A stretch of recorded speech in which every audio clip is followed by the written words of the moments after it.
Hello everyone, I'm Brian Stauffer, Spanish translator at the GLO. Today I'm pleased to host This Week in Texas History, a weekly show that is part of the Save Texas History program. Save Texas History is brought to you by Commissioner George P. Bush and the Texas General Land Office. If you love our state's history and want to make sure that it lasts forever, please visit www.savetexashistory.org, and we encourage you to make a tax-deductible donation. Today we are honored to have with us Dr. Bradley Folsom. Dr. Folsom is a historian who specializes in Texas, Mexican, and early United States history. His article, An Interesting and Odd Present, Transporting Buffalo Across the Atlantic Ocean in the 18th Century, won the H. Bailey Carroll Award for Best Article in the Southwestern Historical Quarterly in 2017. And his book, Arredondo, Last Spanish Ruler of Texas and Northeastern Mexico, won the Coral Horton Tullis Award in 2018. He is currently working on his next book, Son of Vengeance, Searching for the Legendary Apache Raphael, for Oklahoma University Press. Dr. Folsom has made a presentation on his book on Arredondo, so we're going to take a break to let him screen that, and then we'll reconvene in a live setting to do a quick Q&A session. Today we're going to talk about Joaquin de Arredondo. Arredondo was a Spanish officer who is going to have a major impact on Texas. Before we talk about his impact on Texas, I want to say how he arrived in Texas. And even before that, I want to just point out this isn't a portrait of Arredondo from his time in Texas. This is a drawing from Jack Jackson's Los Musteños. It's maybe accurate, it's maybe not accurate. We don't know what Arredondo looked like, which is actually surprising that there's no portraits because he is going to be one of the most important figures in Texas history. We do know what his dad looked like. I had Arredondo's great-great-great-great-great-granddaughter send me this portrait, which she has in her living room. And we know what his daughter looks like. I believe this is a picture of his Arredondo's daughter, Carmen. So sort of mash those together and maybe get something like this. Maybe not. Again, we don't know what he looks like. Well, Arredondo is going to hail from Spain, particularly a small town outside of Barcelona. So this is important because at the time we're about to talk about, which is going to be 1812, 1813 in Texas, Spain controls the Americas, just about all the Americas. Obviously, United States and Canada are under control of United States and Britain, but everywhere south of there is in the control of Spain, and Spain keeps control of its colonies by sending people from the home country to rule it. So these peninsulares is what they call them. So these peninsulares, they go to the Americas, and they're going to be the ones that hold the high government positions, the high political positions, because they kind of want to keep the people in their colonies in check, because they want to make sure that the colonies stay loyal to the home country. You don't want people doing what's good for their colony. That you want them doing what's good for Spain. Okay, so Arredondo, he is born into a wealthy family, becomes a cadet in the Spanish military, attends a lot of military schools, serves Spain in a variety of wars, some of the Napoleonic Wars, the French Revolutionary Wars that erupt in the 1790s. And then in 1802, he's going to be dispatched to the colony of New Spain. Now, the borders here aren't exactly as they were because, frankly, in 1802, people didn't really understand the borders of New Spain, especially up here. You know, who controlled what is going to be kind of sketchy. It's going to become even sketchier in 1803 when the United States purchases Louisiana, and it's not really clear where Louisiana starts and where New Spain begins. All right, so Arredondo arrives in 1802. He's going to be in charge of defending Veracruz, which is the port through which all the goods coming out of New Spain go back to the home country, and where all goods coming in to New Spain go through. Well, this is kind of a bad duty because Veracruz is especially dirty. It's, disease-ridden back then. They didn't understand mosquitoes cause disease, and so Arredondo is going to get very sick. I suspect it's malaria. I don't know for sure. At some point around here, he's going to lose one of his eyes. I think what happens is it's just a cataract, and I suspect, but again, I don't know for sure, that it might be a result of getting malaria. That sometimes happens. So he serves here from 1802 to 1810. Something's going to happen in 1810 that's going to completely change the nature of his service. One thing that happens is Napoleon takes over the home country, and it's sort of chaos because nobody in the Spanish colonies knows what's going on. Well, in 1810, things are going to get even crazier because with the home country taken over by Napoleon, a lot of people here start saying, why do we even need the home country? Why can't we have independent rule? Now, a lot of people aren't ready for independence just yet. Hey, these crazy Americans did this a couple years ago. But some are saying we certainly don't want to be ruled by Napoleon. And a lot of people are going to sort of wrap that up into other social issues. In particular, people are going to say these peninsulares, they shouldn't be in charge of us. We criollos, that's people of European descent in New Spain, should have more power. And some people are going to say Indians should have more power. Now, New Spain has a large Indian population. You have this Hispanicized Indian population, and Spain had denied rights to this population, maybe hold a few small political positions, but generally social economics, Indians are at the bottom of this pyramid. Well, the social economic pyramid. Well, a guy named Miguel Hidalgo in 1810 is going to say, that's not right. Hidalgo, Spanish a priest from small town of Dolores, is going to say Criollos should have more power, Indians should have equal rights, and he's going to call for a revolution against the government of New Spain. Now, it's really confusing because he's going to say his revolution is in favor of King Ferdinand back in Europe. But he's saying that. Some people think he's actually calling for independence, and he's going to sort of later say, don't worry about the king. Some people saying he's just using the fact that Napoleon has taken over Spain as an excuse to push for these social issues. Some people argue he doesn't even really know what he wants. But whatever the case, he's going to call for the people of his small town to rise against the government of the colony, which is centered in Mexico City. And we're going to see these Criollos and Indians flock to Hidalgo. And for a while, for the next year, Hidalgo's armies will grow. Now, there's going to be a lot of disagreements within his armies because Criollos want one thing, Indians want another thing.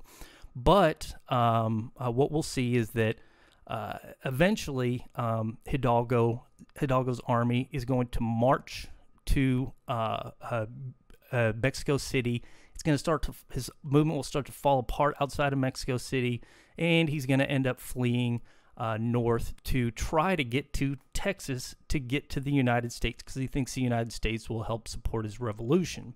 Unfortunately for Hidalgo, he gets captured at these wells of Bajan, and he is going to be executed in Chihuahua. Following Hidalgo's capture, this guy will pop onto the scene. His name's Jose Bernardo Gutierrez de Lara.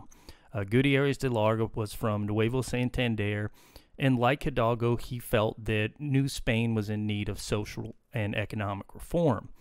Gutierrez de Lara differed from Hidalgo in that he believed that New Spain should be independent of the mother country. There's no question with him. He thought it should be independent, it should be a republic, and he wanted this republic based loosely on the republic formed by the United States.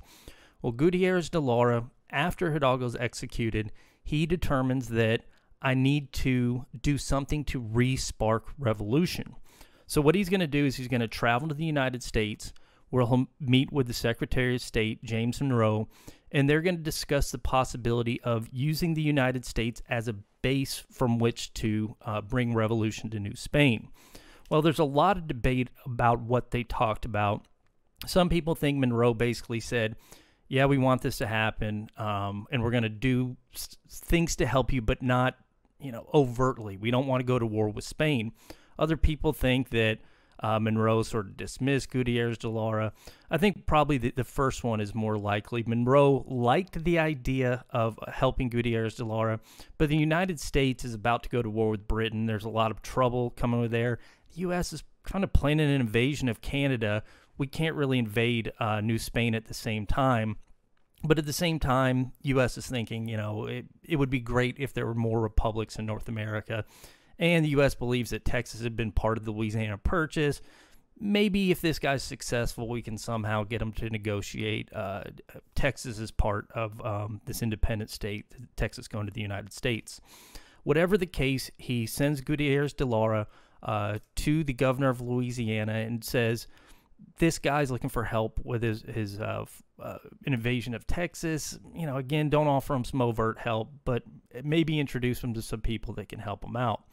Well, Gutierrez de Lara travels to New Orleans, and he's going to meet with this guy, Gus McGee. It's a U.S. Army officer who is going to start recruiting volunteers to help Gutierrez de Lara invade. Now, there's a lot of debate over McGee's motivation and these Americans who are going to end up joining Gutierrez de Lara in his invasion. Some people think they're wanting to promote a Republican government. That's their main motivation. Other people think they want land in Texas. Land prices are starting to go up in the United States. Some people think they want trade with New Spain, and you can't do that under the Spanish government. They won't allow trade across the Louisiana border. So these Americans want to get their hands on this gold and silver from Mexico, and so they're going to join to start these trading opportunities. I'm not going to go into which one I believe, probably the latter a little bit more, but you're going to see 200 American volunteers. That number is going to rise soon thereafter. Join with Gutierrez de Lara in 1812 in crossing into Spanish Texas. Now, Texas at this time was small population, maybe 4,000 people or so, and it was centered in just a handful of towns. It was San Antonio, this is a big one, 2,000 people there, La Bahia about 600, Trinidad de Salcedo maybe 100, 200, and then Nacogdoches with about 600 or so. Not very many people at all. Well, Texas had actually declared for revolution briefly under Hidalgo. Royalists had quickly regained control of it. So there was some revolutionary sentiment in Texas. And so when Gutierrez de Lara's army invades Texas, the people of Nacogdoches aren't going to resist, and some are actually going to end up joining with the invaders. This is going to happen the same in Trinidad de Salcedo. People either don't want to fight for Spain or they actually want to actively fight against Spain. So Gutierrez de Lara invades with these handful of Americans, and he's going to start getting recruits from Texas and from other areas of northern New Spain, basically saying we're getting this revolution restarted. Americans start coming over here, joining the army as well. Pretty soon, this army is going to go 200, 300, 400, 600. At this point, they're going to march on La Bahia. They arrive there. Soon thereafter, Spanish forces are going to then come out of San Antonio, a number of Spanish soldiers. They're going to surround La Bahia. And from the end of 1812 to the beginning of 1813, you'll have this siege where Gutierrez de Lara is stuck in La Bahia. At this time, Gus McGee dies of a disease. But the Spanish forces, they're not getting reinforced by the Spanish government. They're busy with revolution in other places. And eventually, Spanish forces are going to have to withdraw to San Antonio. And this is going to allow Gutierrez de Lara's army to leave, march on San Antonio in March 1813. There'll be a battle with Royalist forces there. The revolutionaries will win. They're going to take San Antonio and declare this Republic of Texas. They're going to start printing out newspapers saying we have this Republic of Texas, raising this green flag that's going to represent this first Republic of Texas. And it looks great. At this point, it looks like that this is exactly what Gutierrez de Lara wants. Texas is going to become this base of operations to bring revolution to the rest of New Spain. We're about to have independence. That's where Arredondo is going to come in. Actually, one quick thing, Gutierrez de Lara executes a number of royalists in San Antonio as part of this takeover. Some of the Americans are going to get upset with this, call for a different leader. Some Americans are going to end up leaving, but Gutierrez de Lara is going to still have a substantial army. All right, so that's where Arredondo comes in. When Hidalgo had declared for revolution, Arredondo's forces had left Veracruz and arrived here in Nuevo Santander, and they're going to be spending from 1811 until 1813 clearing out these revolutionary forces in this area. Now, this is going to be a difficult task because it's mountainous terrain. You get revolutionaries hiding in the mountains, attacking, and then fleeing to the mountains. So Arredondo is going to start using these pretty brutal tactics to capture revolutionaries. He'll torture some revolutionaries. He'll offer pardons to others. And I think what happens here in Nuevo Santander is the type of fighting is going to turn Arredondo from what I suspect was a fairly reasonable person. We have these sort of archetype of these cruel Spanish military officers. I don't necessarily think Arredondo was that coming into Nuevo Santander, but in this fighting here, he's going to see revolutionaries, torturing, killing people. His own soldiers are going to then retaliate with torture, and it's this really brutal style warfare that Arredondo comes to believe that the only effective method of matching brutality is with more brutality. Again, I don't know psychologically. I can't, go any further than that. But he really does start becoming brutal. He also, and this one part might be, innate or something he learned, but he'll play pranks on his men and people of the towns by playing the band at night and stuff like that to wake people up. Whatever the case, he turns extremely brutal by the time of Nuevo Santander. And when he learns about Gutierrez de Lara's invasion of Texas, Arredondo is going to ask Spanish leadership in Mexico City if he can take Texas. Well, they initially want him to go down here and start clearing out rebels south of Nuevo Santander, but Arredondo doesn't want to do it. He simply says, I'm not going to do that. I think it's because he realizes there's more prestige here in fighting Americans revolutionaries in Texas than there is these rebels down here that aren't going to carry the grandeur of battle, one-on-one battle that you would get in Texas. So he simply refuses. He starts making plans to march on Texas, starts gathering an army here. This army is going to include Antonio Lopez de Santa Anna. He initially fights with Arredondo. It'll include a number of militiamen from this area that support the revolutionaries. And he's going to take this army and he's going to muster them just south of Texas in Laredo. Texas at the time, the border's more like up here. But he's going to muster them in Laredo. He's going to start training his men. Eventually, he's going to get about 1,800 troops together. And Arredondo is going to then march them into Texas in August 1813. Well, since we last talked about Gutierrez de Lara, his army had been falling apart. Basically, Americans disagreeing with the Mexican revolutionaries in the army. Some people think they should keep pressing. Other people think they should wait in Texas for further recruits. Whatever the case, they're not as united as they were in taking La Bahia and then San Antonio. So you have Arredondo marching north with 1,800 men, well-trained. I think a handful of additional professional soldiers had recently arrived, although only a few of them.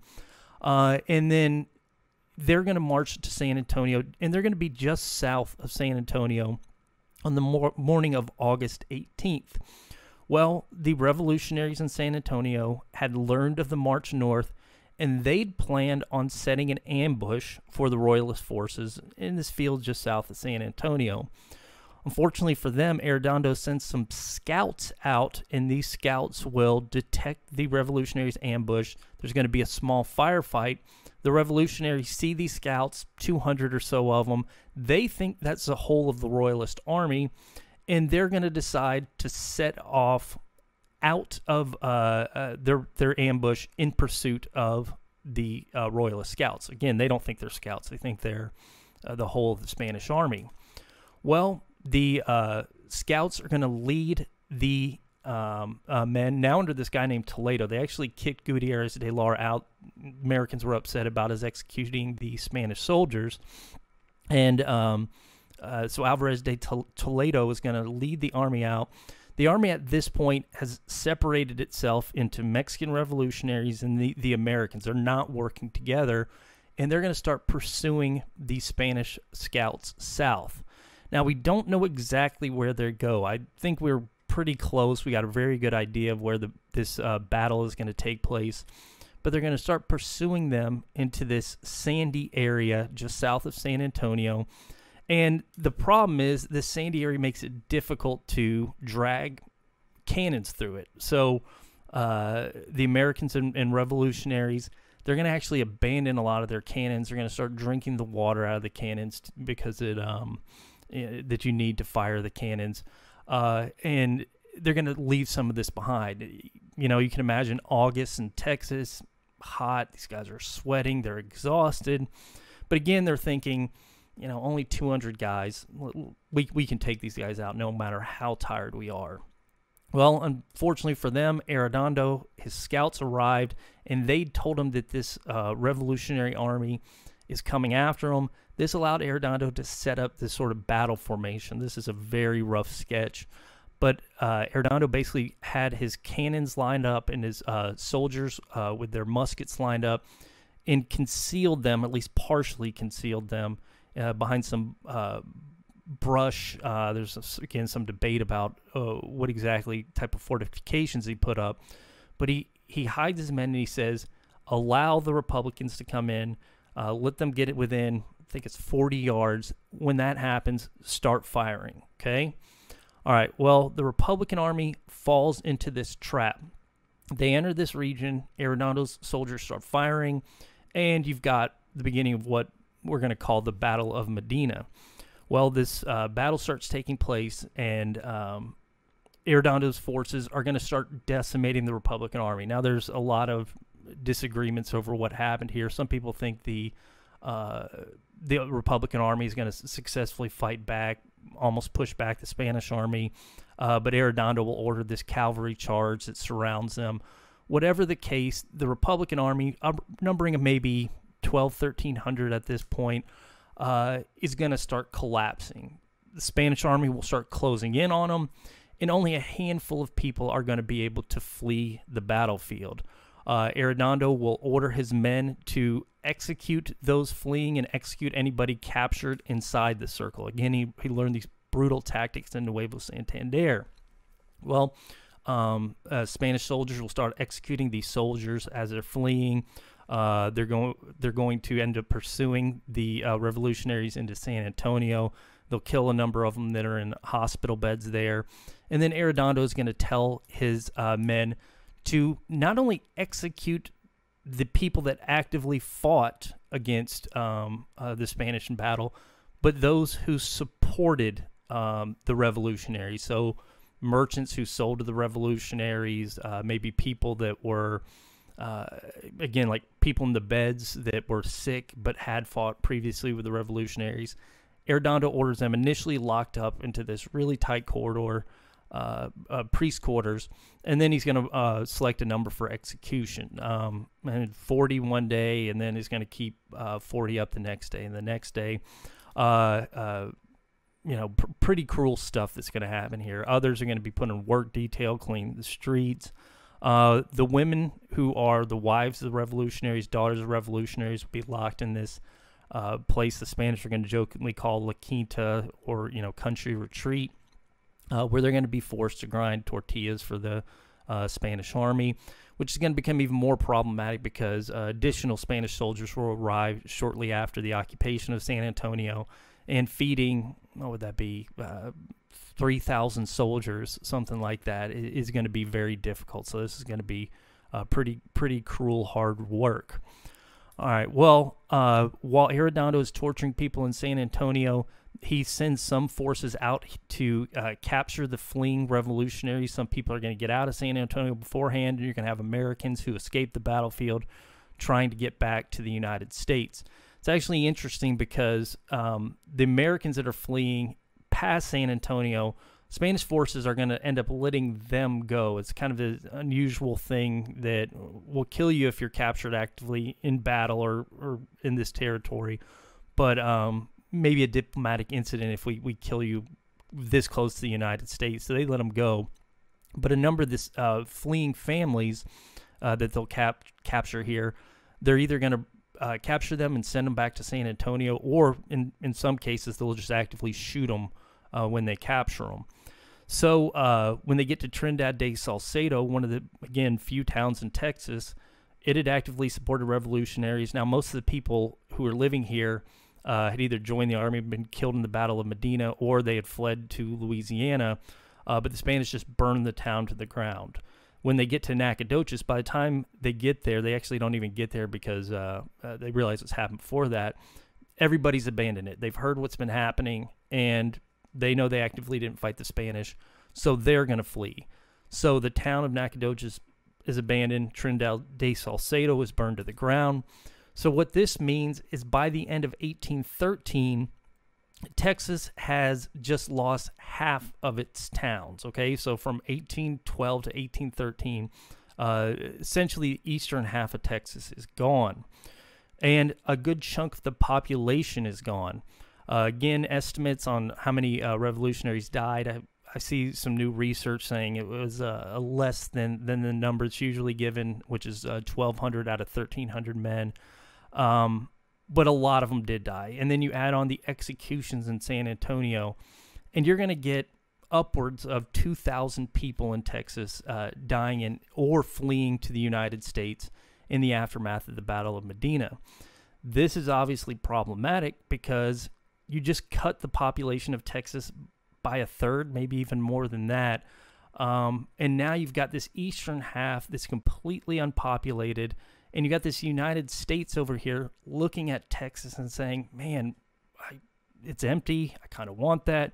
And you have other groups like slaves that want to escape into Texas. They can now occupy this area. Pirates like Jean Lafitte can come in here and occupy Galveston Island.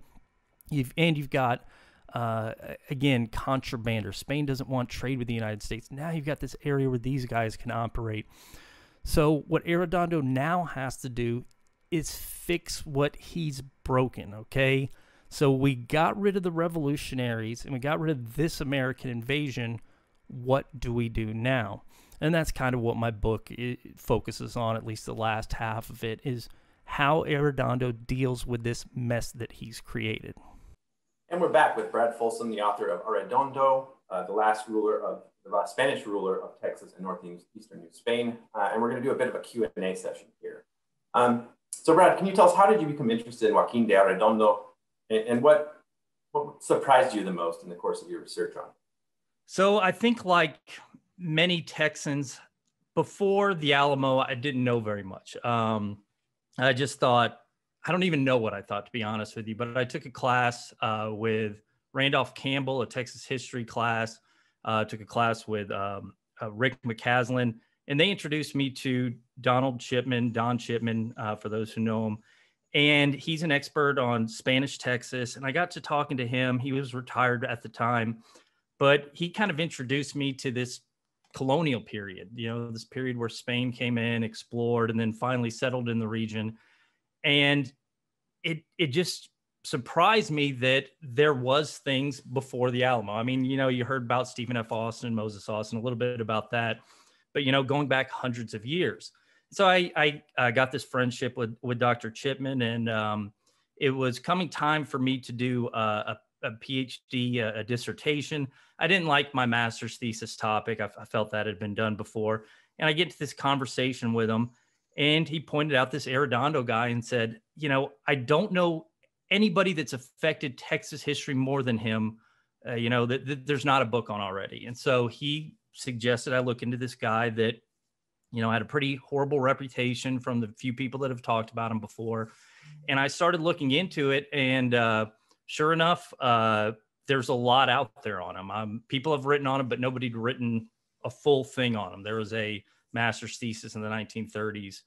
But besides that, he was, ripe for the picking, I guess. Spain wrote on absolutely everything, like just the most minute details.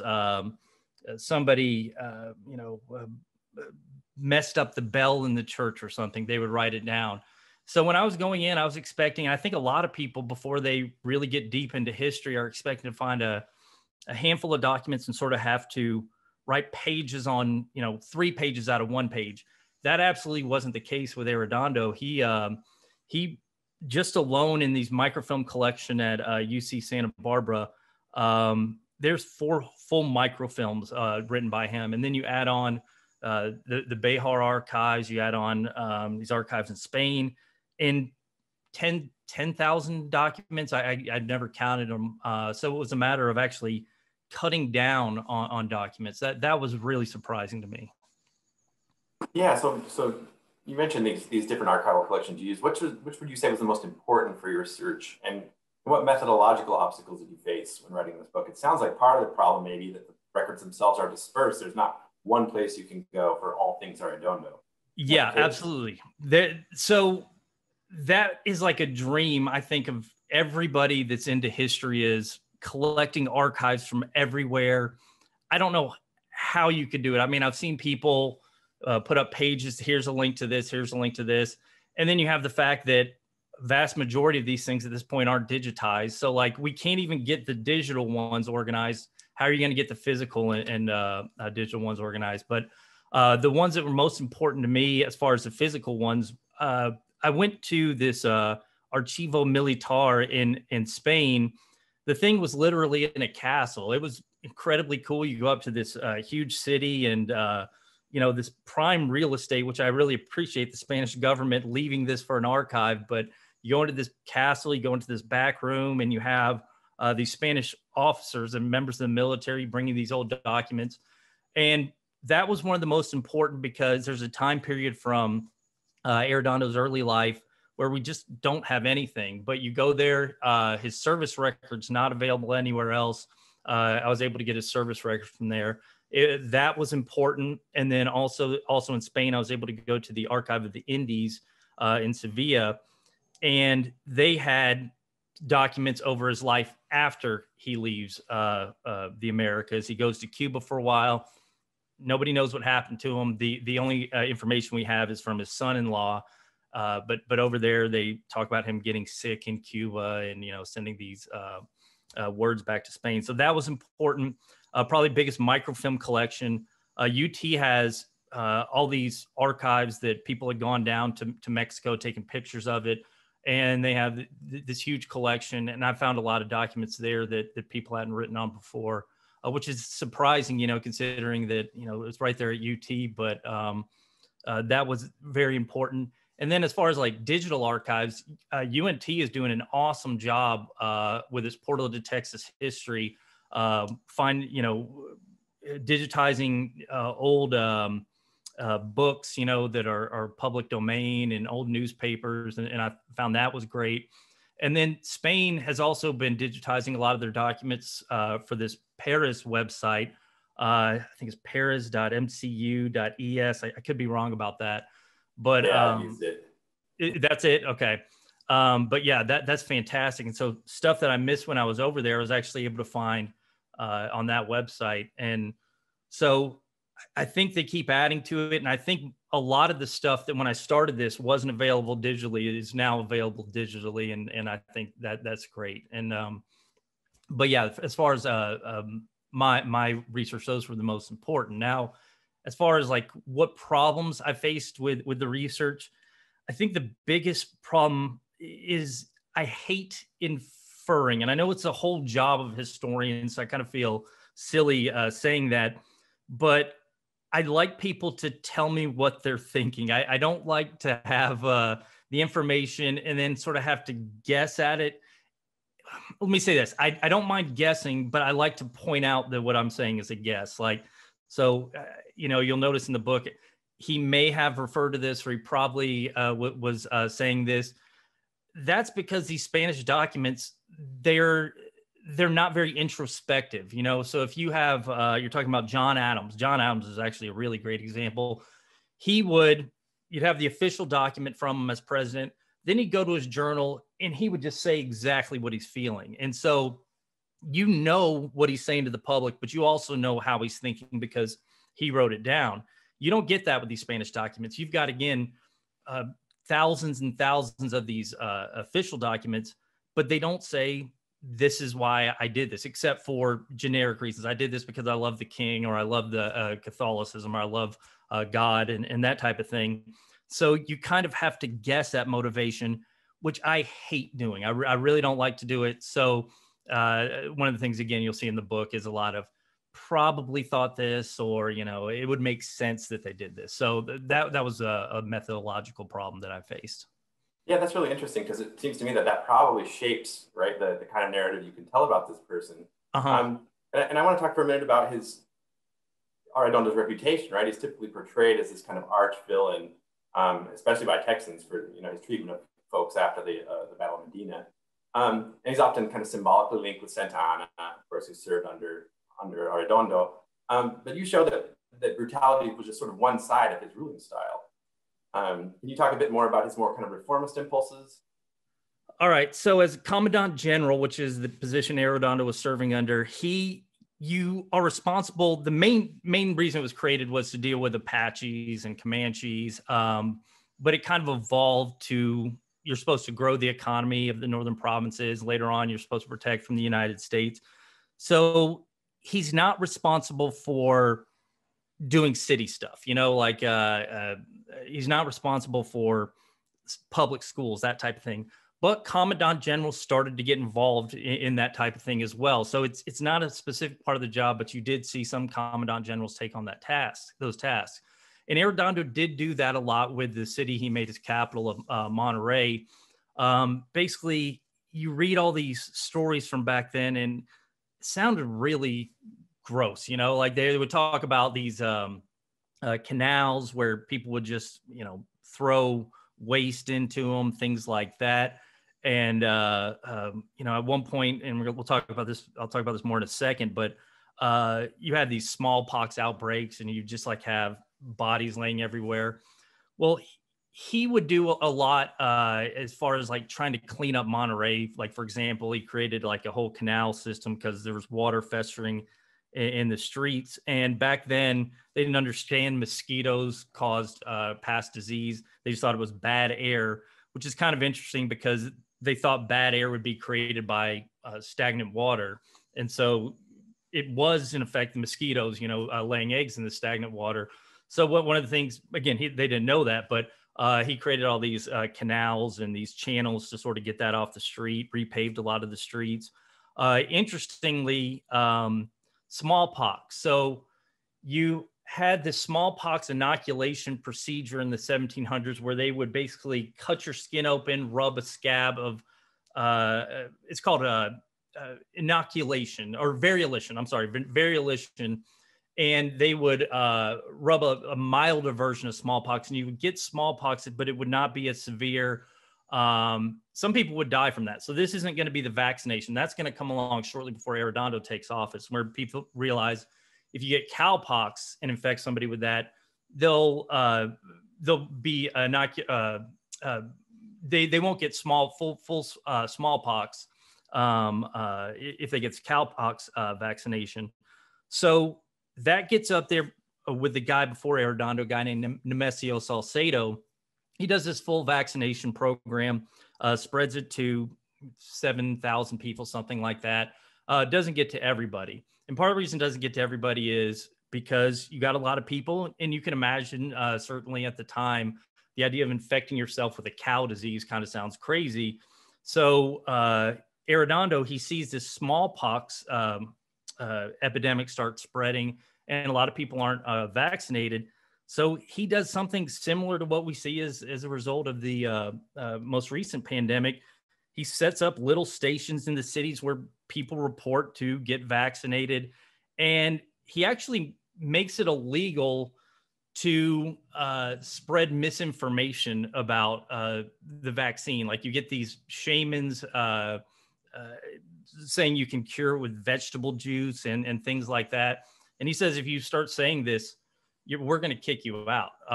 You can get exiled. And I don't know if he ever actually enforced that law, but that was a sort of a reaction to that. Other things he did, made maps of the area, fairs. Now, during the independence movement, there's bandits everywhere, so it's difficult to travel, but wanted to get people buying things from within the internal provinces instead of illegally trading with the United States. So tried to restart these fairs. There's still some debate over how successful the fairs were, but tried to get the economy up and running. Now, I'm giving him a little bit of credit, but a lot of these things had been done with previous commandant generals. So it's not like he's coming up with these ideas himself. And he's, in some ways, he probably could have gone further. He doesn't push for public schools like the previous guy had done. He is improving military hospitals, but like the previous guy had established all these new military hospitals. So he is doing these things to improve the area, but it's not going out of his way. So I want to give him credit, but I don't want to give him too much credit. But he was a kind of man of the Enlightenment in some ways, right? A little bit. So it's kind of weird because I see this generation gap. The guys that came before him, they are more raised on the Enlightenment, and they're invested in the sciences, and they think this sort of rational thinking and sort of peaceful way of doing things can is the answer.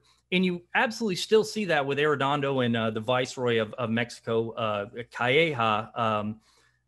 They do think that as well, but they also kind of say we also have to use violence or something to get what we want, and that's not what the previous guys were thinking. They were thinking, sure, you have to punish people, but the answer is through enlightenment, and Arredondo to an extent. But not as much as the guys that came before him. Sure. That's really interesting. I wonder if we could dig down just a little bit more on that.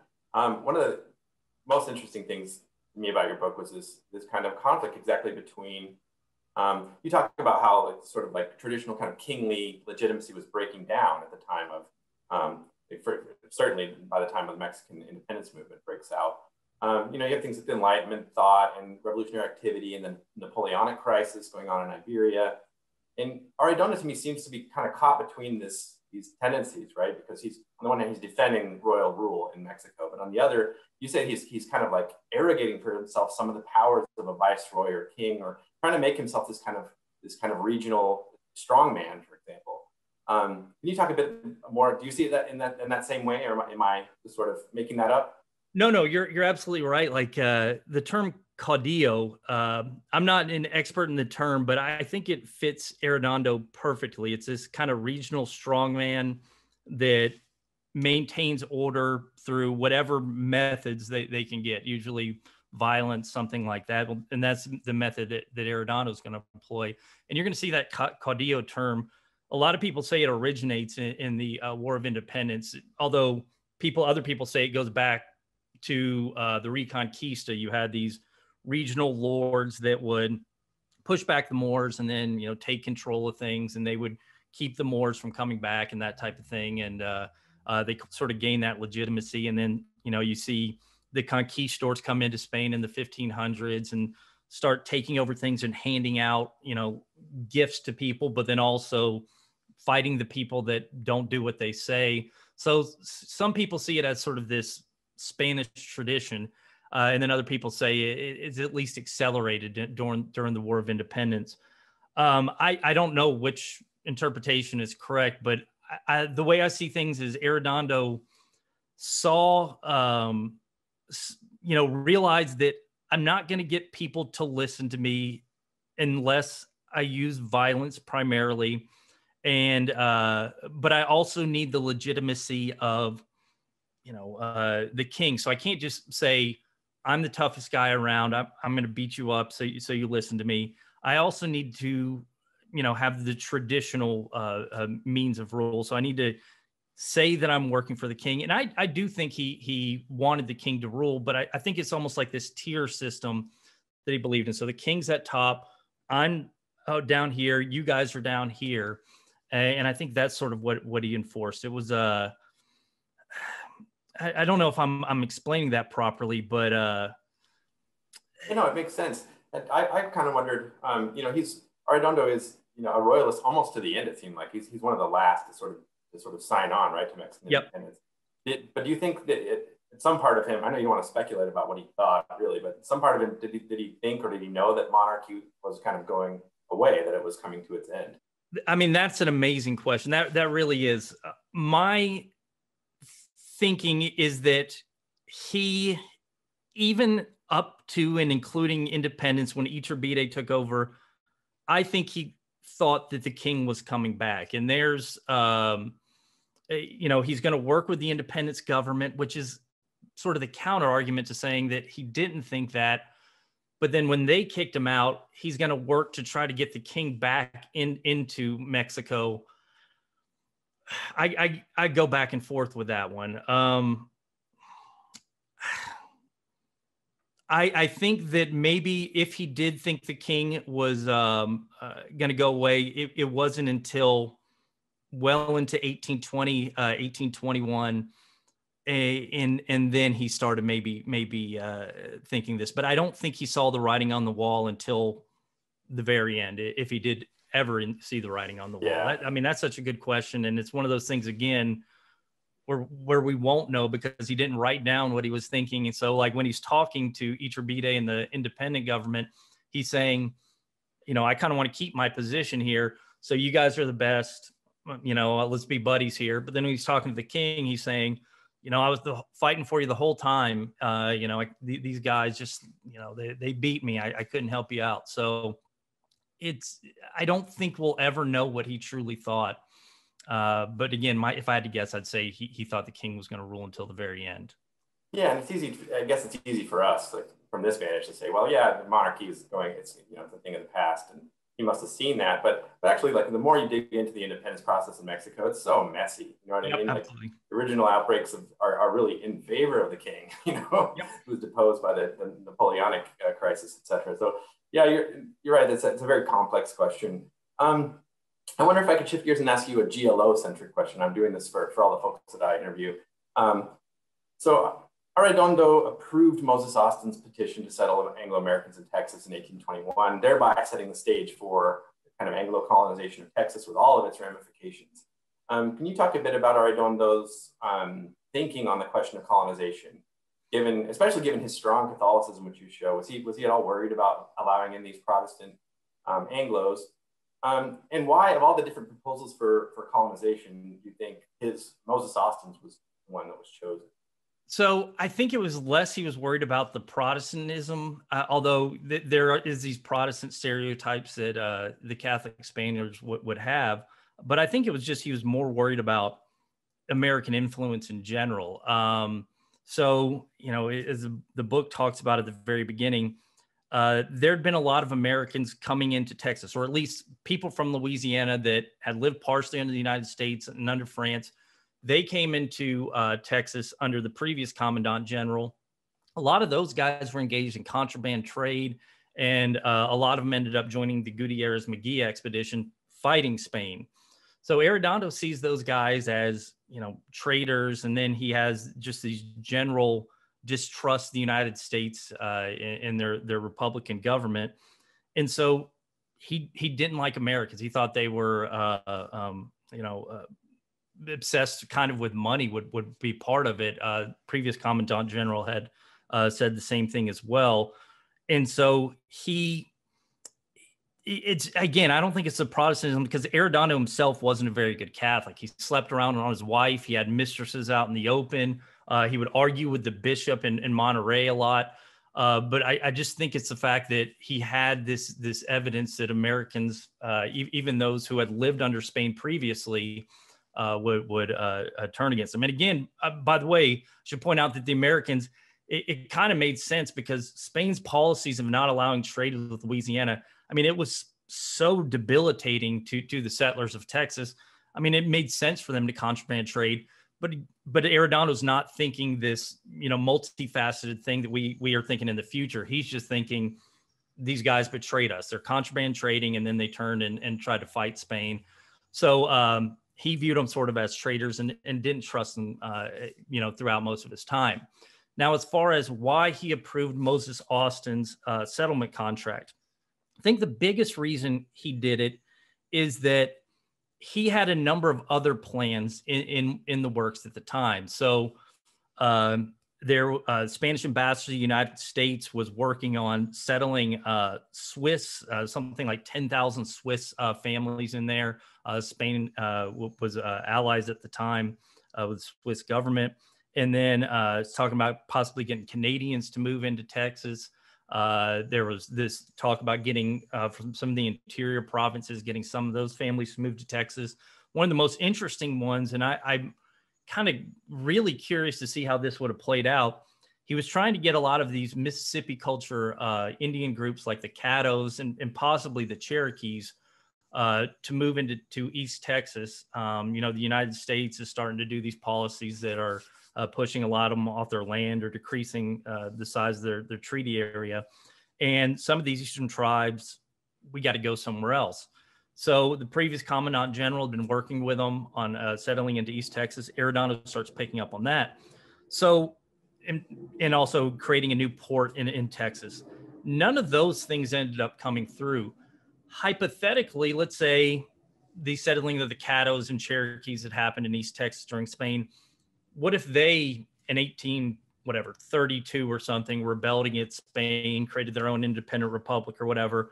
We'd be looking back at that document or, you know, that agreement, and we'd be saying, well, how could he do that? Or, you know, so this one happened to work out, or this happens to be one of the many that played out, and it became a big deal. He couldn't predict that. You know, he thought this was, you know, one part of a multifaceted plan, and this is just so happens to be the only one that Mexico continued on with and then became something. So, yeah, he approved it not because he trusted Americans, but because he did think that they could bring value economy-wise, which they absolutely could. And then he thought they could sort of be diluted with these other settlers. And again, he thought about reforming Nacogdoches, which had been primarily abandoned during this time period. And so it was one part of a multifaceted plan. And it just so happens the Mexican government took that and made more with it. This year marks the 200th anniversary of Mexico's independence from Spain. How do you think your book should change how we view especially Texas's role in that struggle? Well, I think that, you know, as long as it's so complicated because there's so many areas of Mexican independence that haven't been explored enough, like Sonora. Nobody talks about that when they talk about Mexican independence. Nobody talks about New Mexico, anything like that. So Texas, I think, recently is starting to take a seat at the table that it didn't have before, at least in Mexican history. History is written in Mexico, which I think is good. So it's definitely good because it shows that this was integral. Texas was integral to the movement. It's Hidalgo wanted to use it as a channel to get supplies into the revolutionaries. And then again, you know, had this violence on the fringes that you did see elsewhere, but not to the extent you're going to see in Texas. So the only thing I think that should change, I think is already starting to change. I think we are starting to see Texas be accepted as maybe not the heart of Mexican independence, but certainly a part of it. The last thing I want to ask you is, what's the most important thing you want readers to take away from your book? Okay, so the most important things I want readers to take away, and the things that I've found that readers are taking away, probably the thing that I'm finding people take away is, wow, there's the thing that I kind of learned myself when first starting to research.